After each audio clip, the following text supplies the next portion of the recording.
뉴질랜드 한국 대사관에서 성추행 의혹이 제기된 외교관에 대해 외교부가 오늘 귀임 발령을 냈습니다. 외교부는 주한 뉴질랜드 대사를 불러서 이번 조치를 설명하는 한편 공식적인 사법협력 요청 없이 언론에 문제 제기를 하고 있는 건 바람직하지 않다고 지적했습니다. 장하영 기자입니다.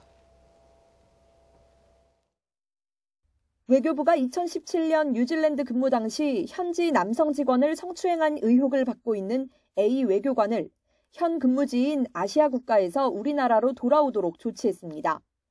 문재인 대통령과 저신다하던 뉴질랜드 총리의 통화에서 관련 문제가 언급된 지 엿새 만입니다.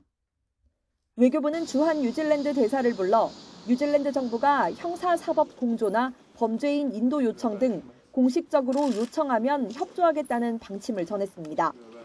그러면서 그런 절차 없이 언론을 통해 계속 문제를 제기하는 건 바람직하지 못하다고 지적했습니다. 지난 몇 달간 성추행 문제에 대한 적극적 문제 제기가 없었고 정상통화 전 외교당국 협의에서도 의제로 올리지 않다가 통화에서 갑자기 언급한 점은 당황스럽다고 말했습니다. 한국 정부가 특권 면제를 포기하지 않아 실망스럽다는 뉴질랜드 총리와 외교부 장관의 이딴 발언도 문제 삼았습니다. A 외교관 개인은 특권 면제 대상이 아니어서 해당 사항이 없고 우리 대사관에 대한 특권 면제는 포기하지 않는 게 국제사회에 공인된 조치라는 겁니다. 지난 3년간 사건 경위에 대해서도 처음으로 상세히 설명했습니다.